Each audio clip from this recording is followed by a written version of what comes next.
আসসালামু আলাইকুম। আগামীকাল অনুষ্ঠিত হতে যাচ্ছে বাংলাদেশ রেলওয়ের সহকারী স্টেশন মাস্টার এবং গার্ড গ্রেড 2 এই দুটি পদের পরীক্ষা। যাদের এই দুটি পদে পরীক্ষা রয়েছে তারা অবশ্যই ভিডিওটি দেখুন। প্রিয় বন্ধুরা, সহকারী স্টেশন মাস্টারের পরীক্ষা কিন্তু অনুষ্ঠিত হবে 10টা থেকে 11টা 30 মিনিটে। মোট সময় পাচ্ছেন আপনারা 90 মিনিট। পূর্ণমান থাকবে এখানে 70, অর্থাৎ আপনাদের পরীক্ষা অনেকেই বলতেছেন ভাইয়া এটা কি লিখিত পরীক্ষা হবে যেহেতু 90 নম্বর রয়েছে। আসলে এর আগেও এই 90 মিনিটে পরীক্ষা হয়েছে এবং পরীক্ষা হওয়ার পদ্ধতি হচ্ছে আপনার এমসিকিউ পদ্ধতি। এরপরেই কিন্তু সরাসরি আপনারা যারা এমসিকিউতে উত্তীর্ণ হবেন তারা কিন্তু ভাইবা অংশগ্রহণ করতে পারবেন। এবং ভাইভাতে কিন্তু আরেকটি বিষয় হচ্ছে, যারা ভাইবা অংশগ্রহণ করবেন তারা কিন্তু চাকরিটি পাওয়ার সম্ভাবনা খুব বেশি থাকবে, কেননা 1 বছরের মধ্যে 365 দিনের মধ্যে কিন্তু আপনারা বেশ কয়েকটি প্যানেল পেয়ে যাবেন। এই প্যানেলেও কিন্তু আপনারা নিয়োগ পাবেন। যারা প্রাথমিক অবস্থায় প্রথমবারই যাদের চাকরি হবে না তারা কিন্তু প্যানেলেও চাকরি পাওয়ার সম্ভাবনা রয়েছে। সেজন্য অবশ্যই আপনাদেরকে প্রিলিমিনারি পরীক্ষায় খুব ভালো মার্কস তুলতে হবে, অর্থাৎ পাস করতে হবে।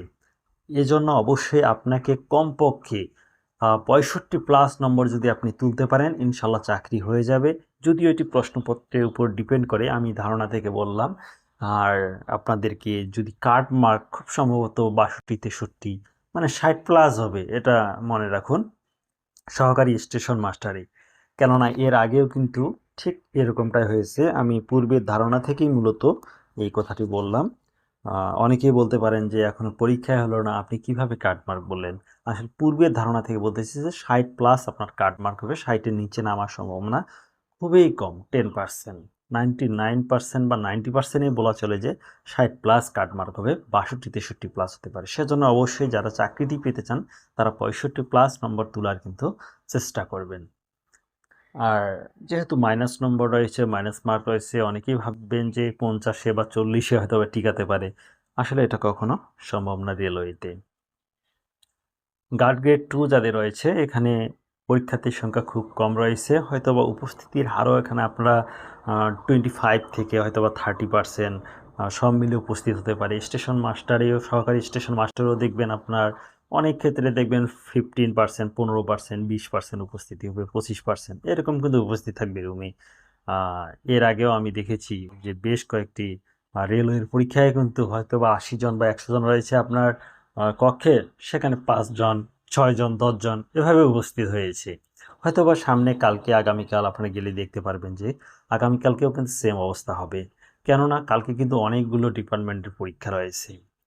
প্রিয় বন্ধুরা, অবশ্যই আপনারা খুব সতর্কতার সহিত পরীক্ষা দিবেন, কেননা একটি পরীক্ষা দেওয়ার জন্য আপনার পিছনে কিন্তু অনেক গল্প রয়েছে।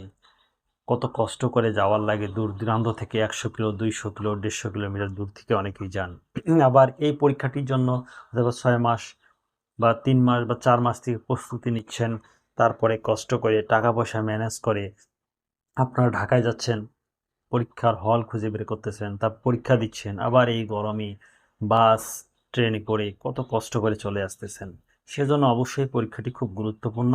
অবশ্যই আপনারা খুব ভালোভাবে পরীক্ষায় অংশগ্রহণ করবেন। পরীক্ষার প্রতিটি দিক আপনারা ভালোভাবে দেখবেন এবং মাইনাস মার্কস আছে কি না সেটি প্রশ্নপত্র পাওয়ার সাথে সাথে দেখে নেবেন।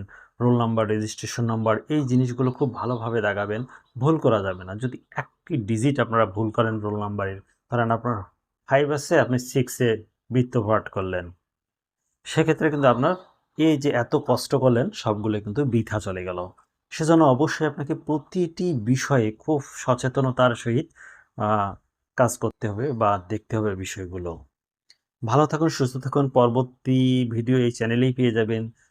কত মার্কসে টিকতে পারে, মানে পরীক্ষাটি হওয়ার পর ইনশাল্লাহ ভিডিও দিব যে কত মার্কসে আপনাদের টিকাতে পারে। এরপরে ভাইভাতে কি কি ধরতে পারে বা ভাইভাতে কি কি আসলে মূলত আসে, কোথায় ভাইভা হয়, ভাইভার নম্বর কত থাকে, এবং সব মিলে আপনার একটা টোটালি এখানে যা কিছু লাগে সব কিছুর উপর ইনশাল্লাহ ভিডিও দিব। ভালো থাকুন, সুস্থ থাকুন। আসসালামু আলাইকুম ওয়া রাহমাতুল্লাহি ওয়া বারাকাতুহু।